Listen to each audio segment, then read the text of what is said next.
Если у вас есть Библия, откройте Екклесиаст, 3 глава. Екклесиаст 3:11. Здесь написано: все соделал он прекрасным в свое время и вложил мир в сердце их. Хотя человек не может постигнуть дел, которые Бог делает от начала до конца. Но он все соделал прекрасным в свое время. Я проповедую на теме «Он соделает все прекрасным». Бог в твоей жизни и в моей жизни, если мы вручили свою жизнь в Его руки, если Он наш Господь, очень важно, братья, чтобы мы понимали, что Он Бог на самом деле. И если Он Бог, то Его намерение, Его планы на нас не может быть ничего иначе, как прекрасное. Как вы думаете? Вы думаете, это правильно? Это беда людей, которые живут без Бога. Это беда, к сожалению, я вынужден это сказать сейчас, но не чтобы ругать людей. Это просто беда. Это не то, на чем мы должны смеяться. Это просто беда людей, которые не верят в Бога. И это беда те церкви, которые уже умерли. Вы знаете, есть церкви, которые не верят тоже в Бога. Ну, они носят Бога как афиша, вы знаете. Как, обряд какой-то. Я не смеюсь над никем. Я не унижаю никого. Но просто я говорю, что это не предмет смеха над ними. Это наоборот беда их. Мы должны молиться за такие церкви. Мы должны молиться за таких людей, которые не знают Бога как реальную силу и мощь. Вы слышите? Бог есть самое большое сострадание, которое есть. Он есть сострадательный Бог. Бог есть самая большая любовь, которая есть. Он есть любящий Бог. Бог есть самый милосердный, который есть, который может быть. Он милосердный Бог. И пойми, брат и сестра, я хочу, чтобы вы поняли сегодня, что нет никого, кто более заинтересован в твоем счастье, вашей радости, в том, чтобы ваша жизнь наладилась и упорядочилась. Нет никого, кто более заинтересован, чем Бога, в том, чтобы ты был счастливый. Я даже хочу вам сказать, что Бог намного более заинтересован в том, чтобы помочь вам, в том, чтобы поднимать вас, в том, чтобы ваши проблемы решены, чем вы в этом заинтересованы. Но это беда нашего поколения. Что когда мы начинаем полагаться только на наши силы, когда мы начинаем искать Бога только по своему, когда мы хотим делать вещи только так, как мы хотим, мы забываем о том, что есть мастер-план, мастер-ключ у нашего Отца. Он автор жизни, Он дал нам жизнь, Он хочет вести нас по жизни также. Бог не должен быть посторонний наблюдатель твоей жизни. Братья и сестры, слушайте внимательно. Бог не должен быть посторонний наблюдатель вашей жизни и моей жизни тоже. Бог должен быть путеводителем. Конкретно. Это Он учит нас наслаждаться. Он учит нас жить. Он учит нас получить смысл в этой жизни. Без него мы лишаемся всякой смысла в жизни. Без него мы начинаем не жить, а блуждаться. Пробуем того, пробуем другого, не получилось, побежаем вперед, опять побежали назад, побежали направо, опять налево, что-то. Это бурлит просто жизнь на одном месте. И это не жизнь, это превращается в существование. Слушай, нет жизни без автора жизни.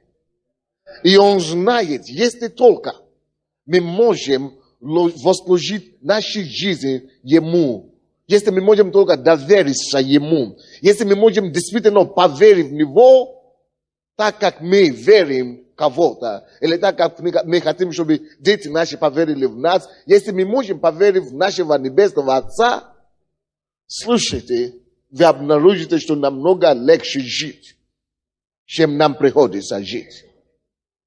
Если мы можем только полагаться на Его Слово, на достоверности и непорочности Его Слова, то, братья и сестры, у нас будет чаще улыбка, чем у нас сейчас оно есть.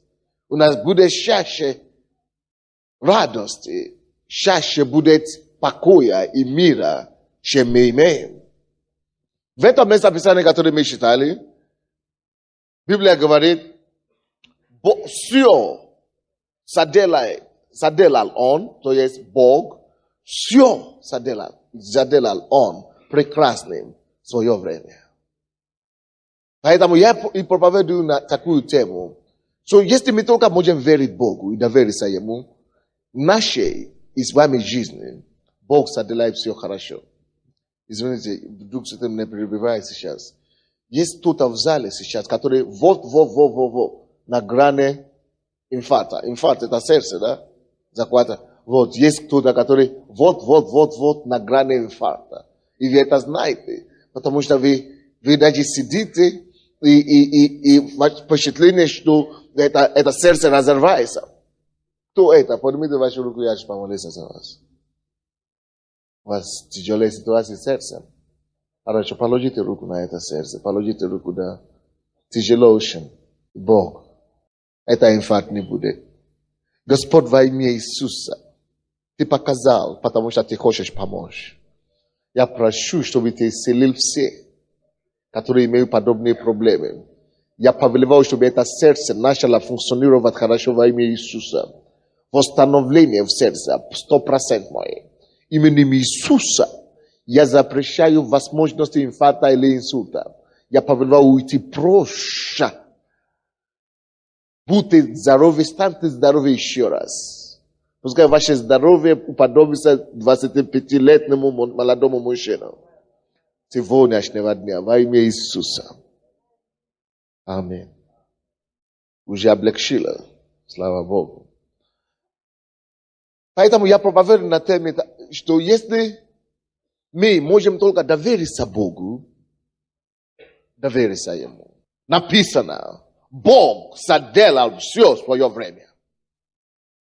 Ведь это только у Него контрольный пакет над этим миром. Да, конечно, и у дьявола тоже. Но когда дьявол делает зло, Бог делает добро, ищущим Его. Кто-то скажет, если Бог есть Бог, почему здесь на земле так плохо?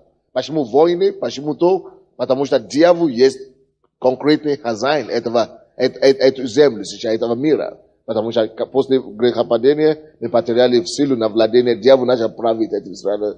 Но кто повернет свое лицо к Богу, получает ответ, и Бог дает ему силу преодолеть даже ту власть, которую дьявол имеет над нами и над силой, и над землей. Вот что есть преимущество жить с покровительством. Не один на один голыми руками идти против сатаны. Никто не может сражать сам себя против зла этого мира. Были очень много попытки это фиксировать в художественных фильмах, когда один человек идет на зло. Один человек сам не способен победить зла. Почему? Потому что зло — это не какой-то физическая личность. Да, иногда зло может использовать личности людей. Но в принципе, зло — это есть невидимая сила, дух, который мы называем дьявол. Так что никто не может его сражать с ним. Поэтому мы можем сражаться с ним и победить его, когда мы живем под покровительством Отца. Когда ребенок живет и имеет старший брат, который спортсмен, или имеет отца. И когда у него какая-то угроза во дворе, вы знаете, куда он бежит? Он бежит к отцу. Папа, кто-то меня из ровесников обидел. Или к старшему брату. Он бежит, потому что ему спокойнее, потому что у него есть заступник, или как мы говорим. защитник. То же самое мы должны жить и ходить по этой жизни с нашим покрывателем, с Иисусом, который, между прочим, уже доказал нам, что Он заинтересован в нас. Между прочим, уже отдал свою жизнь, чтобы помочь, и чтобы мы никогда уже не беспокоились. Вы тогда скажете, почему тогда часто не чувствуется, что Он вообще рядом? Почему часто Он бывает так, что мы даже не, почему только в последний момент Он помогает? Слушай, даже если Он не помогает в том или ином ситуации, если даже Он не помогает, да, все равно верь Ему. Все равно доверишься Ему. Ты потом обнаружишь, почему ты, может быть, не получил помощь тогда, когда ты хотел. Вы слушаете меня? Почему я это говорю? Потому что Бог часто любит делать вещи не по нашему времени. Не по наше время. Не в наше время. Он говорит, написано, что Бог заделает все хорошо. Заделает все хорошо. Как все время. Что-то неубедительно. Свое время. Да, мы часто просим и ищем, и надеемся на какую-то помощь. И часто мы не очень-то получаем тут же. Или тогда, когда мы ожидали. Но почему тогда тебе все равно довериться Богу? Что даже если Он этого не делает сейчас, значит, есть разница, отличие между моим временем и Его временем. И если у нас достаточно действительно понимания Бога и разумения Бога, то мы также поймем, что скорее всего, если отличается мое время и Его время, то скорее всего не я прав, а Он прав. Почему? Потому что это Он знает завтра. Это Он знает те обстоятельства возле меня, вокруг меня, которые я не понимаю, которые я не вижу. Это Он видит больше, чем эту проблему, которая давит на меня прямо сейчас. Это именно Он видит то, что стоит за спиной, то, что стоит за кулисами. Только Он это видит. Нам хочется побыстрее, нам хочется сейчас, нам хочется сказать, Бог, где ты? Но когда когда Его время придет, мы с вами убедимся, что Он умеет делать все прекрасное. Он способен делать все прекрасное. Если мы будем способны довериться Ему, если мы будем способны полагаться полностью на Него, если мы будем способны поверить и довериться Его любви, если мы будем действительно сделать Его нашей опорой, наше упование. Вы слушаете меня? Скажите соседу, Бог сделает все хорошо, даже прекрасное, если ты можешь дождать Его.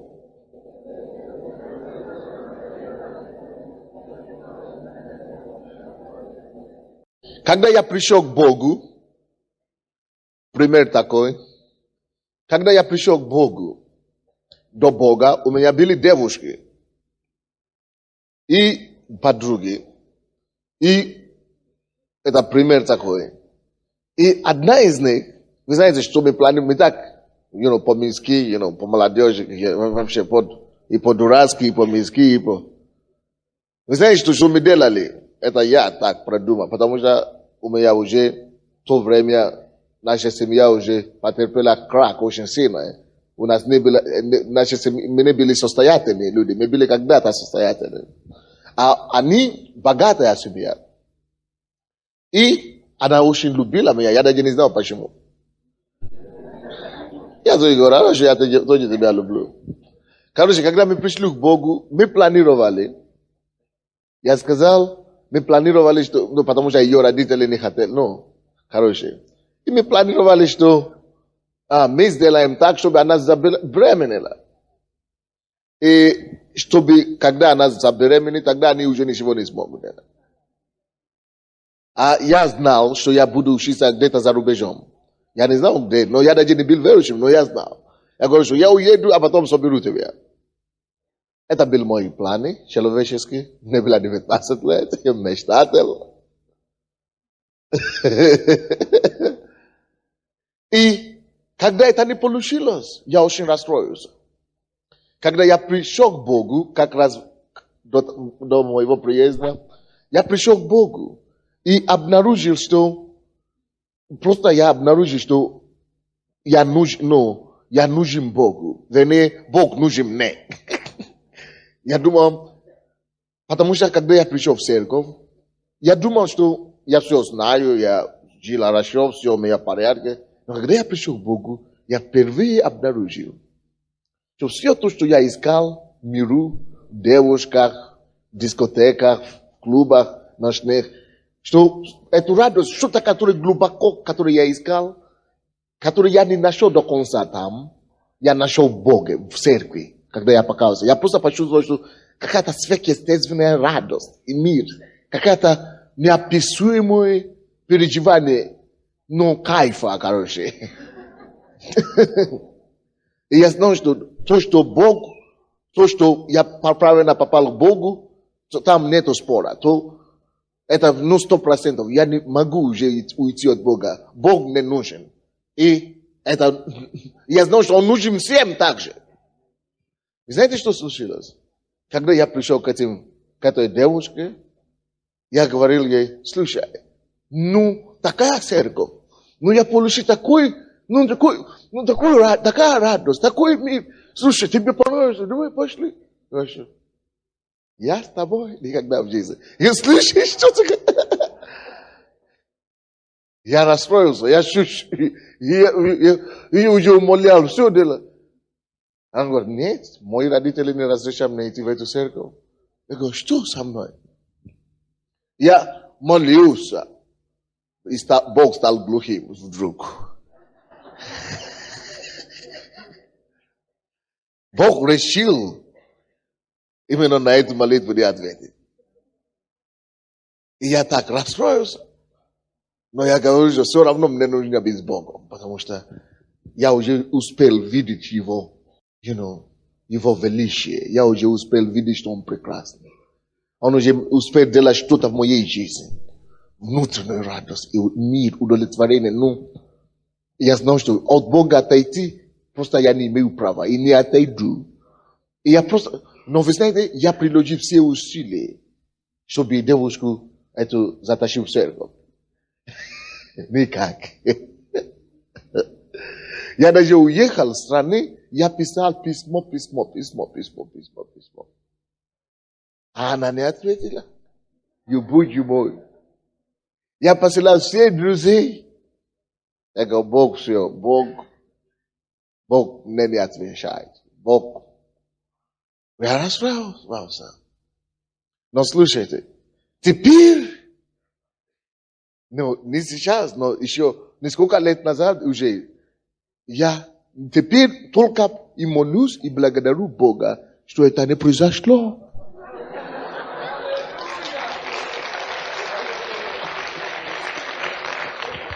Представляете, я только сейчас благодарю, но вы не представляете, насколько я благодарю Богу, что это не произошло. Я готов целовать землю, чтобы просто поблагодарить Его, что этого не произошло. Знаете, много таких случаев. Допустим, когда я приехал в Советский Союз первый раз, я имел возможность учиться в Америке, Колумбийский государственный университет. И вроде бы я имел хороший диплом и мне приложили там. Но почему-то мы молились с пастором, и нам показали, что надо ехать в Советский Союз. И я думал, Советский Союз это такая же сверхдержава, как США. Потому что мы слышим постоянно по радио, по телевизору, сверхдержавы, Иерусалим, это США и Советский Союз. И мы думали, что сверхдержава это и экономически, и политически, и военный. Не просто военный, мы думаем, что потому что я знаю много людей, которые учились в Америке, наши родственники учились там, и старшие родственники учились в Англии. И я думал, что если я поставил Англию вообще третье место, я говорю, потому что если это Америка, Я паса в Америку, Советский Союз. Если она своя держава, значит экономика лучше, еще и в Англии, в Европе. Но когда я приехал сюда, знаете, у меня не было долгого терпения тогда. Я был верующим уже, но долгого терпения не было. Я на следующий день пошел в наше, это самое, чтобы я протестом пошел. Вышлите меня обратно. Обязательно. Я не останусь здесь ни на неделю. Ну, я сделал скандал. Я пошел в Министерство образования в Советский Союз тогда, Москва. Я говорю, ну, они сказали, ты уже подписал контракт на 6 лет. Я говорю, вы что? Ну все. Вы знаете, 3 дня нам надо было жить в гостинице, 3 дня в Москве, а потом они распределяют в какой-то город. Они меня распределили в Минск, а я сказал, что я никуда не еду. Я остался там в гостинице. Я был верующим. Я говорю, только домой. Ну, слушай, что угодно, только домой. И я там остался 2 недели. Все уезжаю, я остался там. Нет, еду домой. Потому что у меня было еще одно возможность учиться дома. Хорошо, если даже Америка не получится, пускай дома. Но только не здесь. Я был очень разочарован. Особенно, когда воскресенье пришло. Потому что в воскресенье я привык, что все идут в церковь. Дома, как я вырос. Всю свою жизнь. Я первый раз попал в ситуацию, когда в воскресенье вообще нету церкви, куда идти. Люди гуляют с собакой по улице. И ходят по магазину. И говорят, боже мой. Ну, в какую-то планету неведанный попал.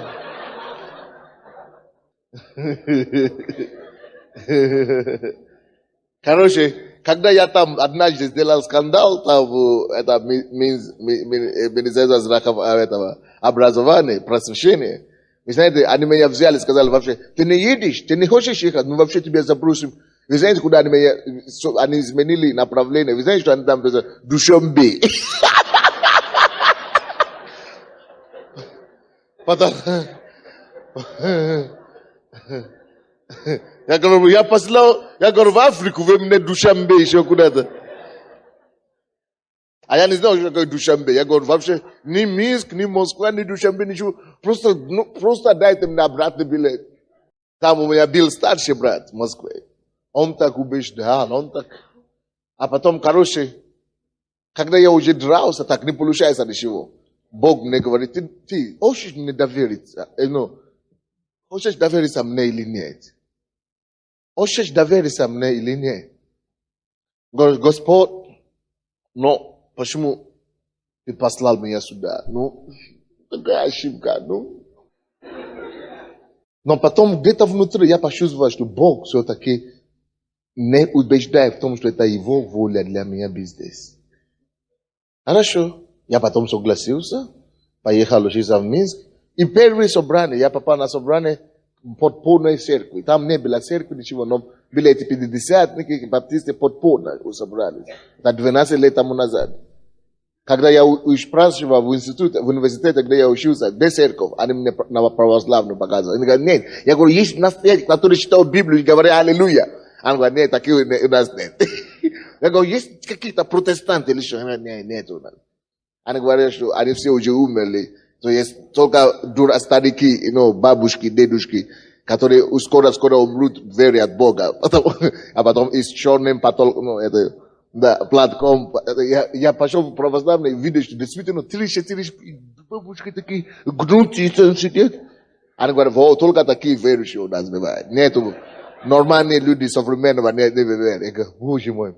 Но я говорю, если я не знаю ничего, если я вообще последний дурак, я уже убедился, я уже успел. Слушайте, я не вырос здесь, я уже успел видеть Бога. Они мне говорят, что и Бога нет, а я с ним разговаривал вот тут, на языка. Насколько люди уже вообще далекие. Короче, сегодня я наоборот благодарю Бога, что он меня оставил советский Союз.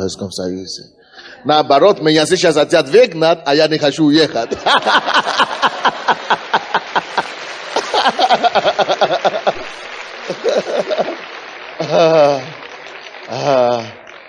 Но попробуй это делать 10 лет, а вы назад, 15 лет, а вы назад. Ой-ой-ой, конечно. Я был бы самый счастливый человек. Но потому что мое понимание, сравнение с Божьим пониманием, слишком элементарное, слишком примитивное. Слушайте, то же самое в твоей ситуации. Может быть, ты думаешь, ну как это так? Может быть, что Бог не помогает, Бог ничего не делает, но Он ничего не видит. О, Боже мой. Сделай только одно. Доверься Ему и держись за Него. Просто скажи Ему, буду держаться все равно, буду верить. Сделай что хочешь, но и буду верить Тебе. Пускай даже я погибаю, но я лучше умру, чем не верить. Ты все сделай хорошо в свое время, все равно. Слушайте, мы служим Богу, который за нас, Он не против нас. Он работает за кулисами в твою пользу. Он за кулисами работает в твою пользу. Кто-то мне сказал, почему мой сын попал в тюрьму? Есть кто-нибудь, кто здесь сидел в тюрьму? А я видел те, которые сидели и вышли. Потом сказали, благодаря тому, что я попал туда, Бог мог достучиться до меня. Если здесь кто-нибудь, что раньше кололся или пил? А вот этот Андрей, он на героин сидел. Он мне однажды говорил, я его взял с собой, чтобы рассказать кому-то о том, как Бог его освободил. А там он вообще говорил целыми днями о том, что я лично благодарен Богу, что я кололся. Потому что если бы я не сидел на героине, Бог бы никогда не достучился до меня. Ты сказал? И многие бы так сказали. Но представляете, как они мучились во время этой болезни? Как они, это самое, но, может быть, даже сестра скажет. Вы тоже скажете то же самое? Болела, да. И сострадание, потому что через этого она пришла к живому Богу. Мы не знаем пути Господни. Пути Господни неисповедимы. Но брат и сестра, я не знаю, через чего ты проходишь сейчас. Я знаю, что очень тяжело это понять. Очень тяжело это понять, что как это ситуация, через которую я сейчас прохожу, как это эти жуткие, ужасные ситуации, как это она может пользу какую-то принести. Ну как это она может пользу какую-то принести? Но слушай, Бог за тебя, Он не против тебя. Он работает в пользу тебя. Единственная просьба, ну слушай, доверься Ему. И держи за Него, люби Его, обними Его, живи с Ним. И, братья, мы не пожалеем о том, что мы познали Его когда-то. Аминь. Давайте откроем Иаков, 4 глава. Иаков, 4 глава, 14-15 стихи. Привет. 14-15 стихи Иакова. Давайте послушаем, что Бог говорит здесь. Вы, которые не знаете, что случится завтра, ибо что такое жизнь ваша? Пар, являющийся на малое время, а потом исчезающий. Братья и сестры, мы, конечно, знаем Бога, что Он вечный Бог, всемогущий Бог. Братья, слушайте сюда. Чем сравнивает Библия нашу жизнь в сравнении с Богом? Бог говорит здесь, что наша жизнь с вами, она как пар, являющийся на малое время и тут же исчезающийся. Пар, когда ты готовишь на кухне, знаешь, что это пар. Кухне. Это настолько малое, насколько несравненно с Богом. Чем-то. Никто из нас не уделяет внимание пару. Но Бог на меня и на тебе уделяет внимание. и даже тратить время. Насколько наша жизнь коротка, насколько она не способна, насколько мы, вернее, вы слушаете меня, да? Настолько мы не способны менять ничего в свою жизнь и свои обстоятельства, как пар. Насколько беспомощны мы с вами. Насколько мы ничтожны перед Богом.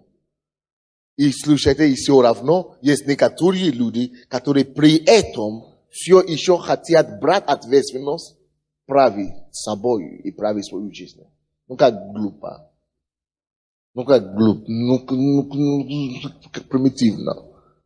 Твоя жизнь как пар всего лишь навсего. И ты еще ты диктируешь что-то. Еще пытаешься Бога что-то доказать. Братья, Бог знает лучше. Нам нужно вообще не то, что поклоняться Ему, нам нужно падать в лицо перед Ним. Умоляться, слезаться, даже валяться на пол, чтобы просто заслужить Его милость. Но Он даже это крайность не требует. Он просто требует доверия. Он просто требует того, чтобы мы доверили Ему свою жизнь и ходили с Ним. Он даже не требует какие-то супер, чтобы мы угождали Его своими действиями какими-то. Просто считай слово и доверие. Верь то, что Он говорит, что Он прав. Что Он знает. Что такое наша жизнь? Сравнение с Богом. Это как пар, являющийся на одно время и исчезающий тут же. 15 стих. Вместо того, чтобы вам говорить, если угодно будет Бог, Господу, и живы будем, то сделаем то или другое. Видите, человек, который знает Бога, и знает, насколько его жизнь непредсказуемая, и знает, насколько жизнь это не в его руках, должен всегда, полагаясь на Бога, сказать, если Богу угодно. По воле Божьей я сделаю то. Если Богу угодно, благодатью Божьей, Божьим милосердием, я сделаю то. Братья и сестры, особенно я хочу сейчас обратиться к тем из вас, которые не очень молодые. 30 лет, 40, 50, 60. Мы уже имели какой-то опыт в жизни с вами. Мы уже имеем какой-то опыт в жизни. Вспомни, пожалуйста, сколько раз вы полагались на себя. Насколько вы пытались самим править и руководить собой и своей жизнью. И вспомните также, к чему это привело. Это привело к тому, что мы имеем сейчас. Слушайте, слушайте. Это самое, извините за такое слово, я не хорошо знаю русский язык, но вы можете мне подсказать лучшее слово. Я знаю, что это не самое удачное слово, но это то, что я могу сейчас придумать. Вы знаете, это самое бессмысленное, дурацкое дело пытаться править свою жизнь без Бога. Вместо дурацкое, какое слово можно использовать? Глупое? Это литературное? Да. Дурацкое самое лучшее, да? Я думаю, может быть, не совсем удачно. Но не важно. Это самое глупое дело. Пытаться, это самое безумное, бессмысленное. Это самое безблагодарное дело. Пытаться решать свою судьбу самим. Есть люди, если честно, я молюсь за всех людей, которые приходят ко мне. И Бог тоже милует всех. Допустим, кто-то пришел ко мне и говорит, почему Бог не отвечает на мою молитву? Я уже хожу в церковь полгода. Я говорю, какая моя молитва? Почему мой муж не пришел к Богу? Он пьет, бьет, издевается. Я говорю, это второй муж или что-то, неважно, второй, первый. Я говорю, молитесь, просто доверьтесь Господу. Я уже молюсь сколько. Написано, что придет к Богу, спасется ты, она начала так высказывать. А я смотрю на нее. Она начала так высказывать, как будто это Бог виноват. Я говорю, вообще, слушай, кто тебя видел замуж, а этого алкоголика? Что? Слушай, что? Бог или что ли? Я говорю, что кто вам, вы по воле Божьей вышли замуж? Я спросил, потому что мы молимся, мы выходим здесь, женимся по воле Божьей, мы молимся, Господь, кого ты имеешь для меня, приведи мне этого человека. И поэтому мы женимся, он говорит, кто к тебе? Он говорит, нет, он же не был алкоголиком, он был нормальным человеком вроде бы. Слушай, в том-то и дело. В том-то и дело. Что мы делаем свои выборы. А потом, когда время приходит, за каждый твой выбор в жизни, тебе приходится дать отсчет и оплачиваться. За каждый, сам. Когда время оплаты уже приходит, мы начинаем и обижаться и на Бога, и плевать на Него, и делать что угодно, как будто это Он натолкнул нас на это. Мы же без Него приняли решение. Слава Богу, что Он нас не отсылает. Говорит, что ты же сам принял решение. Но ты реши теперь. Но наоборот, Бог так не делает. Наоборот, Бог еще и принимает нас. Сострадает нас. И утешает нас. Разве это не чудесно? Если честно говорить, 90% всех проблем, которые мы с вами сейчас имеем в своей жизни, это последствия того, что мы когда-то сами по своей глупости когда-то делали. Это последствия того. Но все равно Бог помогает. Но все равно Бог помогает. Но все равно Бог приходит нам на помощь. Он не бросает нас. Но почему тогда же, слушай, что тогда стоит нам обожать этого Бога, поклоняться Ему, держаться за Него, руками, зубами, ногами, с чем угодно. Но Он самый дорогой, что у нас есть. Он не отсылает нас. Он не осуждает даже. Он просит покаяния и доверия. О, слава Тебе, Иисус, что Ты у нас есть. Слава Тебе, Господь. Слава Тебе, Господь. Господь соделает все хорошо в свое время. Братья, почему бы тебе не поверить в это простое слово? Что Он может сделать все хорошо в свое время. Но почему бы нам с вами, братья, не положить нашу голову Ему на плечи и сказать, я доверяю Тебе во всем, слушай. Слушай, слушай, 100%. Если ты хочешь больше, я дам тебе, Иисус. Ты уже доказал свою любовь ко мне. Ты уже доказал свою озабоченность ко мне. Ты уже был слишком благ ко мне.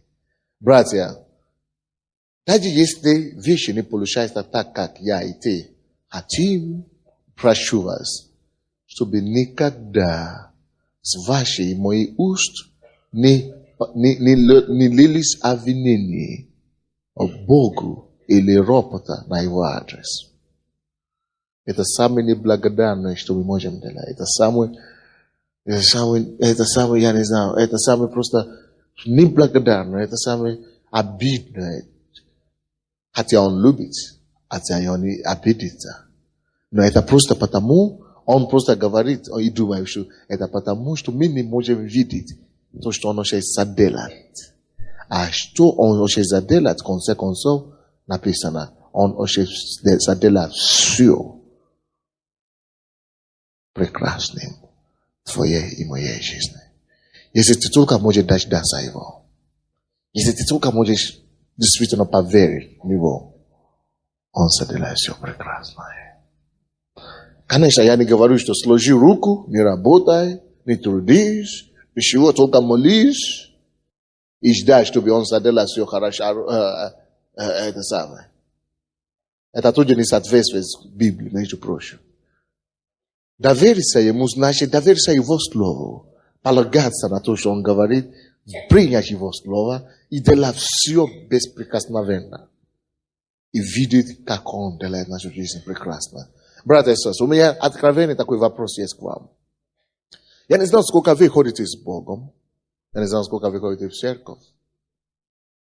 Но если честно говорить, после того, как вы сознательно пришли к Богу, есть ли кто-нибудь из вас, кто может сказать, что Бог улучшил его жизнь каким-то образом? Я не знаю, насколько, на 1%, на 2%, на 3%. Есть ли такие? Что Бог сделал, Он сделал что-то прекрасное. Он улучшит твою жизнь, если честно. Ты как ты пришел к Богу? Может быть, Он дал тебе мир. Может быть, Он дал тебе покой. Может быть, Он дал тебе радость какую-то. Может быть, Он просто исцелил тебя. Yes, давайте мы помешаем наши руки. Видите, сколько рук? Видите, сколько рук? Спасибо. Спасибо.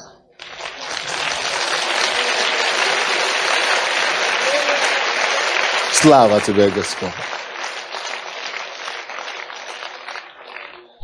И я хочу, чтобы вы просто знали, что Бог еще не закончил его работу над вами. Это всего лишь начало того прекрасного, то, что Он планировал и запланировал твою жизнь.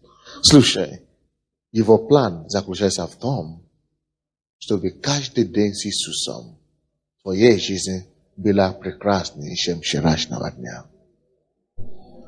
Если ты будешь довериться Ему побольше, искать Его лицо поближе, молиться Ему поприлежнее, послушаться Ему побольше, нету пределей и не будет предела того прекрасного, что Бог начинает делать для тебя. Он поднимет тебя выше твоей мечты. Он укрепит тебя. Он сделает не только тебя прекрасным, и твою жизнь, Он начнет работать над твоей семьей. Он их тоже поднимет. Слушайте, Бог есть Бог, который делает все прекрасно в свое время.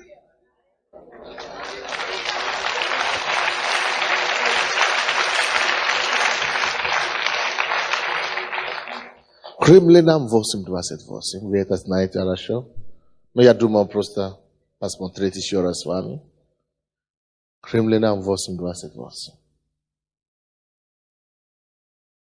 Притом знаем, что любящим Бога, призванным по Его изволению, все содействует ко благу. Есть один наркоман здесь сейчас, Бог мне показывает. Человек, кто принимает наркотики. Это слово сможет сбиваться в вашей жизни также. Что это наркотики станет то, за что вы будете благодарить Господа.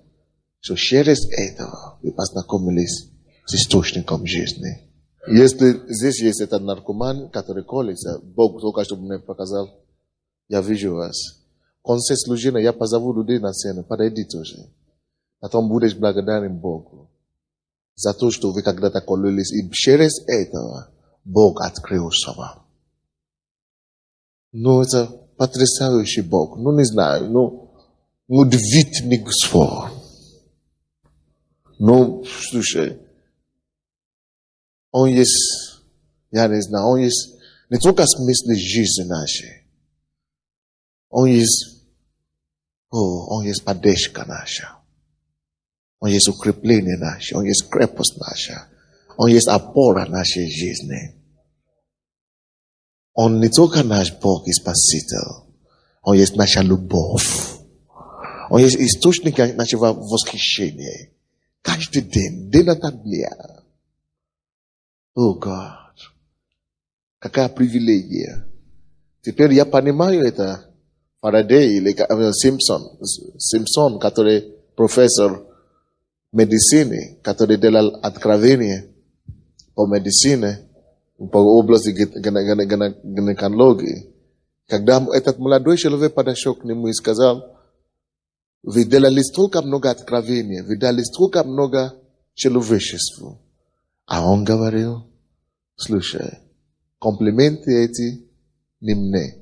Самые мои большие откровения, это заключается не в медицине. Самое большое откровение, это то, что я осознал себя грешником, и я приобрел Иисуса Христа моим Господом и Спасителем.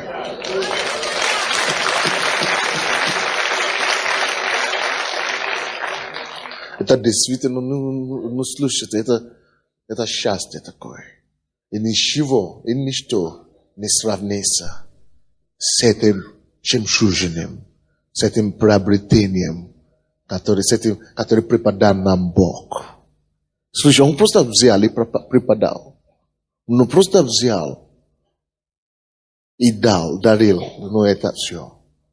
Мы же, в принципе, не лучше, чем эти других людей, которые ходят на улице, еще мучаются в своих ситуациях, в своих болях, в своих невериях, в своих болезнях. Мы же не лучше их. Но подумай о том, что именно тебя Бог нашел. Ну разве это не здорово? Ну разве это... Слава тебе, Господь. Слава тебе, Иисус. О, слушай. И пришел тебе сказать сегодня, что это еще не все, что Бог собирается делать. Его слово говорит нам, Екклесиаст 3:11, что Он заделает все хорошо. Притом мы знаем, что все содействует ко благу.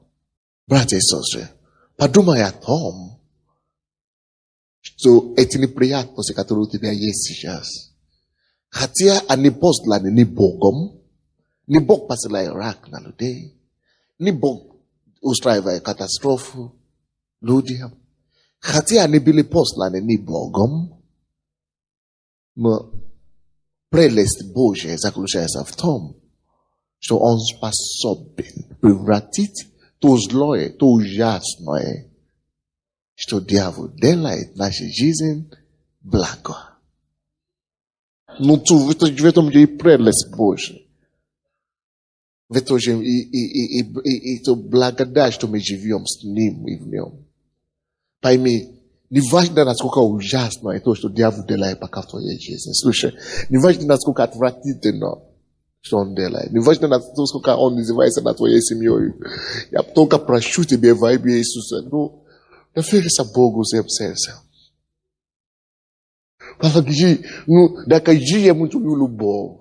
Дай ему знать, что море или на суше, что ты все равно веришь в том, что он делает что-то лучше.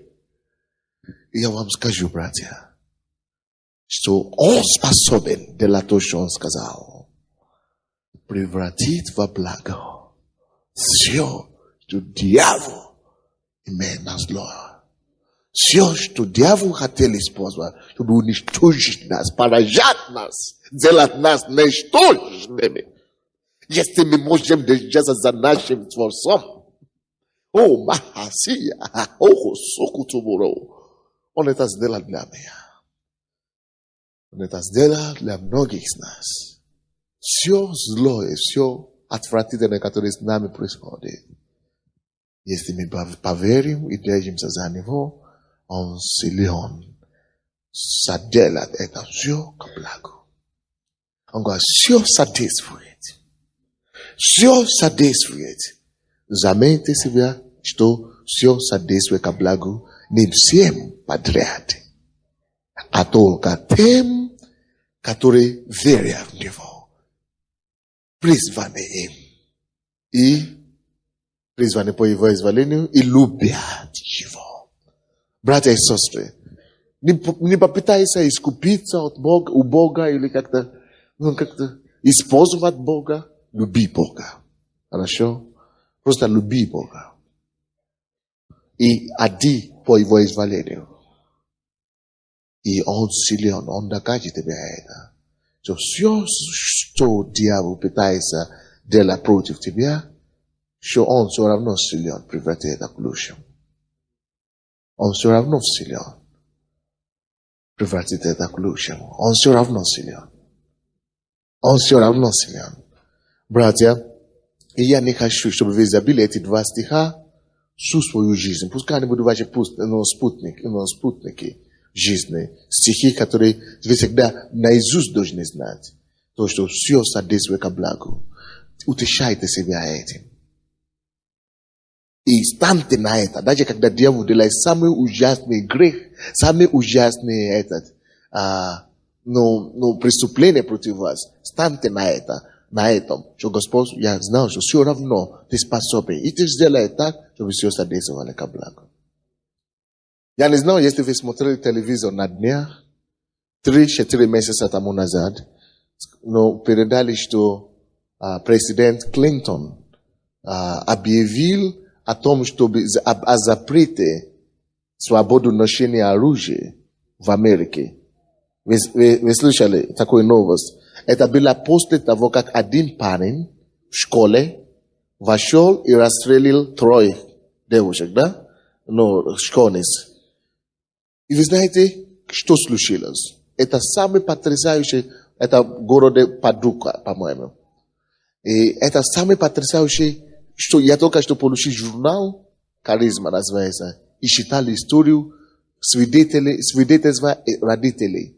Представляете, девушке 14, 16, 17 лет. Им было разные родители. Но вы знаете, самое ужасное в том, что они все были христианками, верующие, кого он расстрелял. Они были верующие. Они учили в этой школе. И поймите, что случилось. Это то, что больше меня поразило. И то, что я думал, что является примером для нас. Родители все 3 девушек без исключения говорили так. Бог дал нам наших детей. Примерно так. Бог дал нам эти дочери. Жалко, что планы их и наши, относительно их, как мы думали, не сработали, как они думали. Как мы думали. Но мы знаем, что они пошли к Богу. Кто его знает? Если бы они остались бы живы, может быть, дьявол бы совратил их. Может быть, они бы отошли от Бога, пошли бы в ад потом.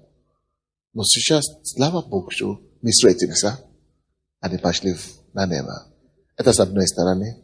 С другой стороны, сказали, что эти 3 девушки, допустим, мама говорит, моя дочка, самое главное для нее всегда было привлечение людей к Богу.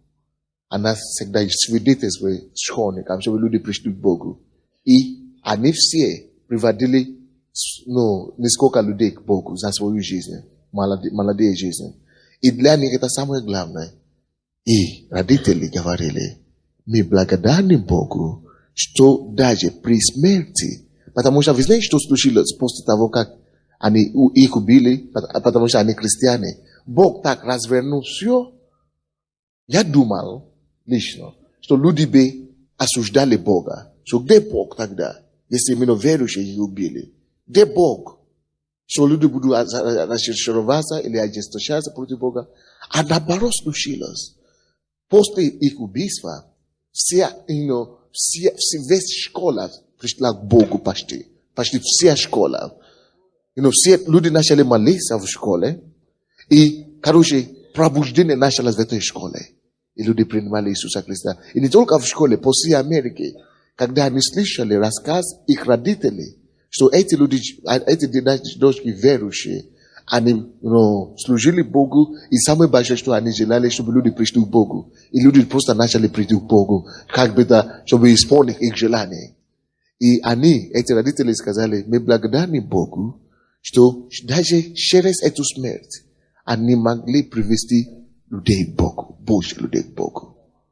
Вместо того, чтобы они устроили с этого трагедию у себя и плачущие, они воздали Богу хвалу. То есть, дьявол думал, что он убьет 3 людей, девушек, потому что они свидетельствовали, что все закончится. А наоборот, как раз, когда он убил их, все только что началось. Покаяние массовое людей. И о них, и закон в стране изменился. I даже этот закон назван по их имена. Что, да, она называется акт, Дебора, Шелли и так далее. По их имена, их, может быть, никто бы никогда не слышал по всей Америке, тем более по всему миру. Сейчас они говорят по всему миру, даже после смерти. Но зато они пошли домой. А до этого, летом, одна из девушек только что писала, после собрания однажды, она писала в своем дневнике, что Господь, ты так прекрасен для меня. Я собрала все свои вещи, я привела свой дом, порядок, и я жду тебя в любой момент. Когда ты придешь, чтобы собрать меня, я готова. Как бы ты знала? Дух Святой. Но что я имею в виду? Всякое злое, что дьявол делает против тебя, если ты можешь довериться Богу, Бог имеет способ и пути, как сделать это хорошо, как это превратить к благу. Если ты любишь Бога и слушаешь Ему. Вы поняли меня? Вы поняли меня, нет? Бог сделает все хорошо в свое время. Если честно, я думал проповедовать эту проповедь по-другому. Но я просто думал, это Бог это просто ободрит нас сегодня таким образом. И давайте просто склоним нашу голову и поговорим с Богом.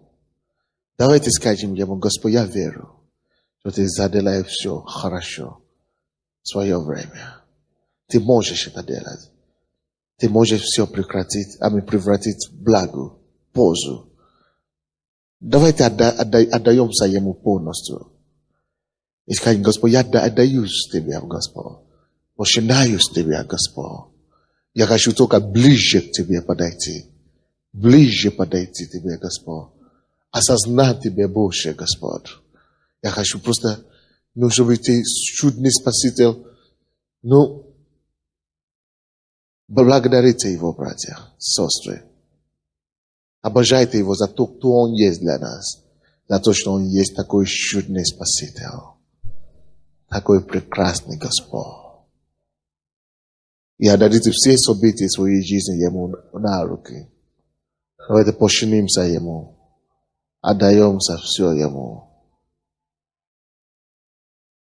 Пускай Его слава наполняет этот дом.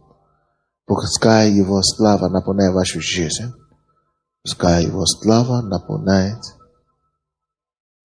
ваш дом, вашу работу.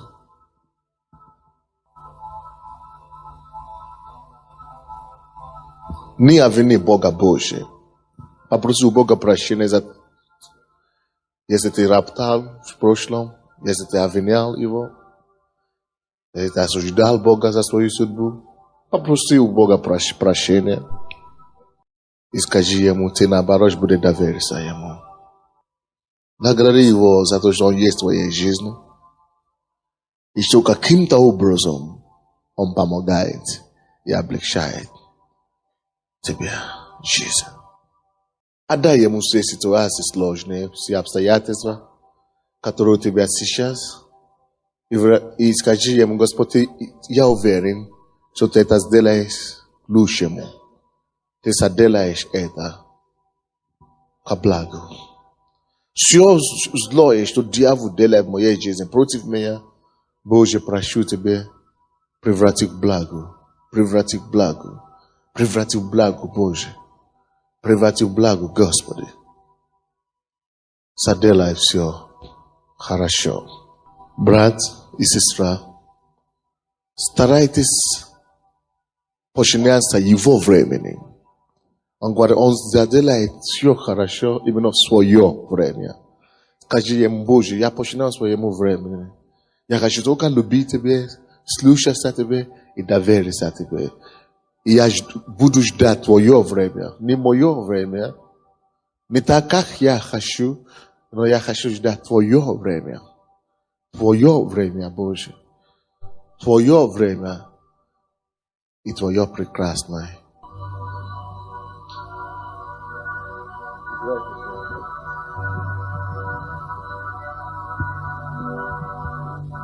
Давайте станем, будем петь эту песню вместе с ним.